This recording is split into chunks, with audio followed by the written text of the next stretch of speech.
আমিও কুণাল ঘোষকে বলছি, তোমাদের হাতে সিআইডি আছে, তোমাদের হাতে আইবি আছে, তোমরা এই 19শে ডিসেম্বরের ভিডিও, আমিও দাবি করছি ইনকোয়ারি হোক, তদন্ত হোক। যদি আমি কোনো দোষের দোষী হই বা কোনো ভারতবর্ষের নরেন্দ্র দাস মোদী বা অমিত শাহ বা ওই আসামের মুখ্যমন্ত্রী হিমন্ত বিশ্ব শর্মা বা মধ্যপ্রদেশের মুখ্যমন্ত্রী মোহন যাদব, এদের সঙ্গে কোনো জায়গায় আমাকে যদি মিলার কোনো ছবি দেখাতে পারে, কোনো কথা বলার প্রমাণ দিতে পারে, 1000 কোটি তো দূরের কথা, 1 কোটি টাকার লেনদেনের যদি কোনো প্রমাণ দিতে পারে, তাহলে আমি যা শাস্তি দিবে আমি মেনে নেব। আর যদি না পারে, 1000 কোটি টাকার ক্লেম করেছে, তো এই কুণাল ঘোষের সাথে আর অভিষেকের সাথে আর মমতার সাথে আর ববির সাথে 2000 কোটি টাকার কেস করবো, দিয়ে আদায় করবো, তবে ছাড়বো। ওকে তো আগেই বলেছি মুতে সুগা, আগেই বলেছি যে মুতে ঘুমাগা। আর তুই যে কত বড় এমপি, কত বড় সংগঠন, এই 9-10 সিটটা জিতে দেখা, তারপরে ওই মুর্শিদাবাদের 22টা খবর। মোকাজ্জল ইসলামকে তো এই মমতা ব্যানার্জি, আপনারা তো দেখেছেন, দুপুরবেলায় সে বক্তব্য রেখেছে আমার সব ক্ষমতা ইলেকশন কমিশন কেড়ে নিয়েছে।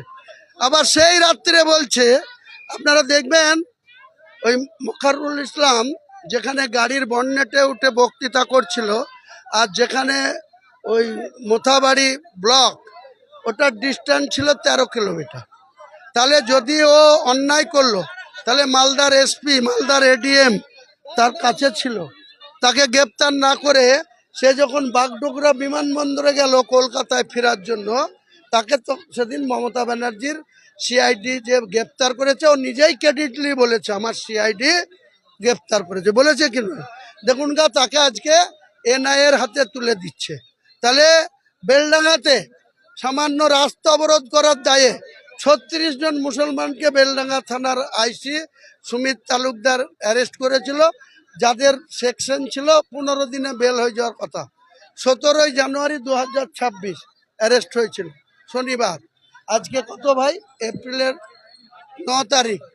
মাস ধরে তাদেরকে কিন্তু পরবর্তীকালে ওই এনআইএর হাতে তুলে দিল। তাহলে বিজেপির সাথে আরএসএস এর সাথে কার চেন আছে? আপনারা মুসলমান সমাজ, আপনারা ঠান্ডা মাথায় রাত্রে ঘুমাতে গিয়ে চিন্তা করবেন যে মমতা ব্যানার্জি কত বড় মুসলমানদের শত্রু। শুধু বিভিন্ন জায়গায়, বীরভূমের বকটয়ে 9 জন মুসলমান, 8 বছরের বয়স থেকে 80 বছরের 9 জন মুসলমানকে কারা মেরেছিল? পুড়িয়ে, আগুন দিয়ে। তৃণমূলকে পুড়িয়ে মেরেছিল। আজকে মমতা ব্যানার্জির পুলিশ সব জায়গাতে, মমতা ব্যানার্জির ক্যাডাররা মুসলমানকে মারছে কে? মুসলমান। মরছে কে? মুসলমান। আর ডিম খাচ্ছে কে? মমতা ব্যানার্জির দারোগা বাবুরা। এটা থেকে সাবধান। একে যদি আগামী দিনে আবার ভোট দিয়ে ক্ষমতায় আনেন না, তা বাংলাটার মুসলমানদের আর ইমান বলে কিছু থাকবে না, সমস্ত ইমান নষ্ট করে দেবে।